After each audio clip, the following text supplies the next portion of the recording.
Hi friends, അസ്സലാമു അലൈക്കും. ഇന്ന് ഞാൻ പഴം വെച്ചിട്ട് പെട്ടെന്ന് തന്നെ നോമ്പ് തുറക്കുമ്പോഴേക്കും ഉണ്ടാക്കിയിട്ട് എടുക്കാനുള്ള ഒരു ഐറ്റാണ്. ഉന്നക്കായയുടെ അതേ ടേസ്റ്റാണ്, എന്നാൽ അത്ര തന്നെ പണിയില്ല ഉന്നക്കായയുടെ. അപ്പോൾ ഇത് ഞാൻ എന്തായാലും വീഡിയോ എടുക്കാൻ ഉദ്ദേശിച്ചതല്ലായിരുന്നു കേട്ടോ. പിന്നെ എനിക്ക് തോന്നി എടുക്കാന്ന്. ആദ്യം തന്നെ പഴം കട്ട് ചെയ്ത് വെച്ചിട്ടുണ്ടായിരുന്നു. 3 വലിയ പഴമാണ് എടുത്തിട്ടുള്ളത് കേട്ടോ. അപ്പൊ അത്യാവശ്യം പഴുത്തിട്ടുള്ള പഴമാണ്, എന്നാലും തൊലി കറുത്ത് പോയിട്ടില്ല. തൊലി കറുത്ത പഴം എടുക്കരുത്, അപ്പൊ ഒരു ടേസ്റ്റിൽ വ്യത്യാസം വരും. ഇത് നമുക്ക് ജാറിലേക്ക് ഇട്ട് കൊടുക്കാം. ഇനി ഇതിലേക്ക് മധുരത്തിന് ആവശ്യത്തിന് പഞ്ചസാര ചേർത്ത് കൊടുക്കുക. അപ്പം പഴത്തിന്റെ മധുരം അനുസരിച്ചിട്ട് നമുക്ക് ചേർത്ത് കൊടുത്താൽ മതി. ഞാനിപ്പോൾ ഇവിടെ ഒരു 2 ടേബിൾ സ്പൂണ് പഞ്ചസാര ചേർത്ത് കൊടുത്തിട്ടുണ്ട്.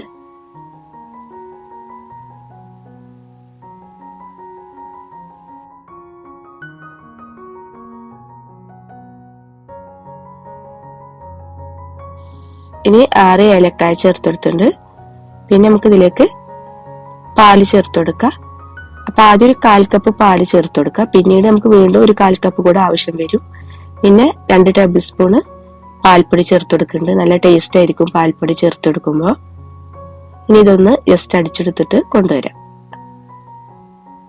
അതാ അടിച്ചെടുത്തിട്ട് കൊണ്ടുവന്നിട്ടുണ്ട്. ഇനി ഇതിലേക്ക് ബാക്കി വന്ന 1/4 കപ്പ് പാല് കൂടെ ചേർത്ത് കൊടുക്കാം.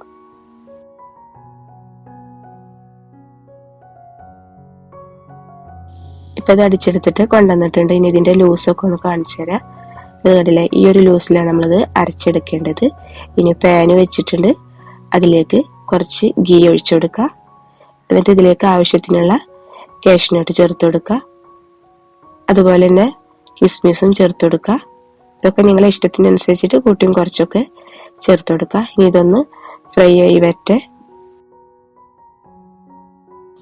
കാഷ്നട്ടും കിസ്മിസും ഒക്കെ ഫ്രൈ ആയി കഴിഞ്ഞാൽ നമ്മൾ അതിൽ നിന്ന് എടുത്ത് മാറ്റൊന്നും വേണ്ട. അതിലേക്ക് തന്നെ നമുക്ക് 1 കപ്പ് തേങ്ങ ചേർത്ത് കൊടുക്കുക. നമ്മളിത് നോമ്പ് തുറക്കാൻ നേരത്ത് പെട്ടെന്ന് ചടപട ഉണ്ടാക്കുന്നതാണല്ലോ, അപ്പൊ അതിൻ്റെ ഒന്നും ആവശ്യമില്ല. എല്ലാം കൂടി ഒന്ന് മിക്സ് ചെയ്തിട്ട് കൊടുക്കുക.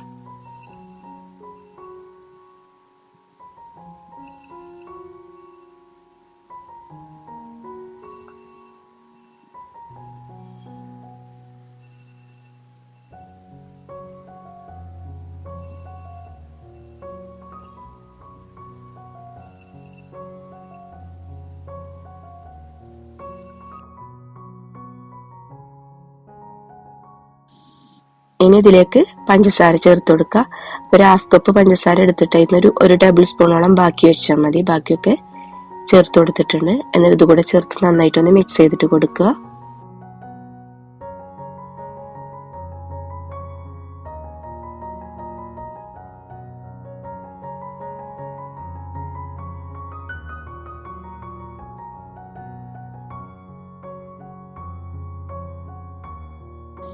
ഒരു നുള്ള് ഉപ്പ് ചേർത്ത് കൊടുത്തിട്ടുണ്ട്.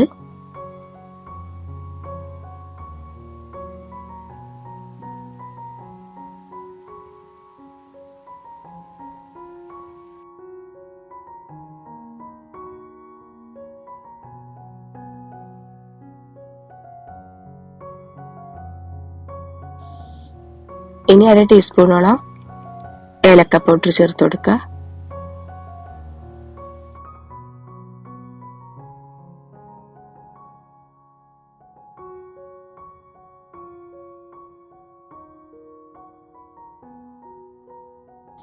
ഫില്ലിങ് ഇവിടെ റെഡി ആയിട്ടുണ്ട്. ഇനി നമുക്ക് നോൺ സ്റ്റിക്കിന്റെ പാൻ ഉണ്ടെങ്കിൽ അതിലൊഴിച്ചിട്ട് നേരിട്ട് തന്നെ സ്റ്റൗവിൽ വെച്ചിട്ട് ഇത് റെഡി ആക്കിയിട്ട് എടുക്കുക. ഞാനിപ്പോ ഇവിടെ ആദ്യം ഒരു കടായി വെച്ചിട്ടുണ്ട്. അതിലേക്ക് റിങ് ഇറക്കിയിട്ട് നമ്മൾ കേക്കൊക്കെ ബേക്ക് ചെയ്യുന്ന ടിൻ ഉണ്ടാവുമല്ലോ, അതാണ് എടുത്തിട്ടുള്ളത്. അപ്പൊ അതിലേക്ക് ഗീ ഒഴിച്ചു കൊടുത്തിട്ടുണ്ട്. ഇത് നന്നായിട്ട് ചൂടായി വന്നതിന് ശേഷം നമുക്ക് ഇതിലേക്ക് അരച്ചു വെച്ച പഴത്തിന്റെ പകുതിയോളം ചേർത്ത് കൊടുക്കുക. ഇത് വേണമെങ്കിൽ 2 ലെയർ ആയിട്ടൊക്കെ ചെയ്യാം കേട്ടോ. ഞാൻ ഇപ്പോൾ ഇവിടെ ഒറ്റ ലെയർ ആക്കിയിട്ട് ചെയ്യുന്നത്. എന്നിട്ടൊരു 2 മിനിറ്റ് വെയിറ്റ് ചെയ്തതിന് ശേഷം അതിന്റെ മീതെ നമ്മൾ നേരത്തെ റെഡിയാക്കി വെച്ചിട്ടുള്ള ഫില്ലിങ് ഇട്ട് കൊടുക്കുക.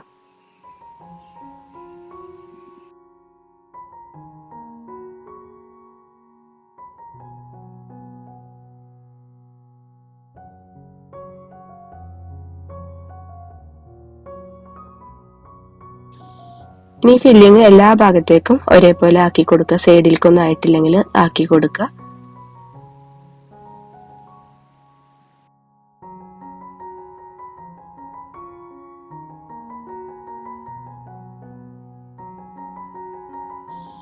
ഇനി നമുക്ക് ബാക്കി അരച്ചു വെച്ച പഴം ചേർത്ത് കൊടുക്കാം.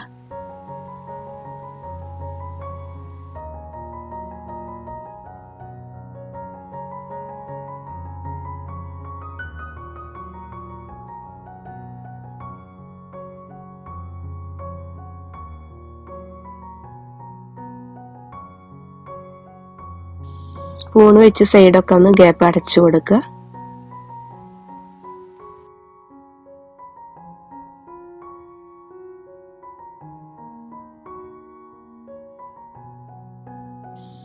ഇനി ഇത് നമുക്ക് അടച്ചു വെച്ചിട്ട് ഒരു 15 മിനിറ്റോളം ലോ ഫ്ലെയിമിൽ ഇട്ടിട്ട് ബേക്ക് ചെയ്തിട്ടെടുക്കുക.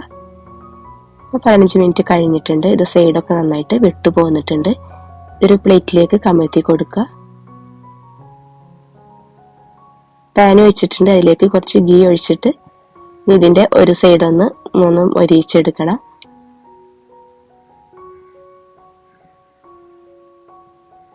ഒരു 3 മിനിറ്റോളം നമ്മൾ മീഡിയം ഫ്ലെയിമിൽ ഇട്ടിട്ടാണ് ഇത് റെഡിയാക്കിയിട്ട് എടുക്കുന്നത്. ഇതിന്റെ മീതെ ഭാഗം മൊരിഞ്ഞ് കിട്ടണമെങ്കിൽ ഒന്നുകൂടെ ഇതുപോലെ തന്നെ പാനിലോട്ട് മറിച്ചിട്ടാൽ മതി. ഞാനിപ്പോൾ ഈ ഒരു രീതിയിലാണ് കട്ട് ചെയ്തിട്ട് എടുക്കുന്നത്. അങ്ങനെ നമ്മുടെ ഉന്നക്കായയുടെ ഇവിടെ റെഡി ആയിട്ടുണ്ട്. വളരെ കുറഞ്ഞ ടൈം കൊണ്ട് തന്നെ നമുക്ക് നോമ്പ് തുറക്കാൻ നേരത്ത് ഉണ്ടാക്കാൻ പറ്റിയ ഒരു ഐറ്റമാണ്. അപ്പോൾ അറിയാത്തവരുണ്ടെങ്കിൽ ഒന്ന് ട്രൈ ചെയ്ത് നോക്കുക. ഇൻഷാ അല്ലാഹ് നെക്സ്റ്റ് വീഡിയോയിൽ കാണാം.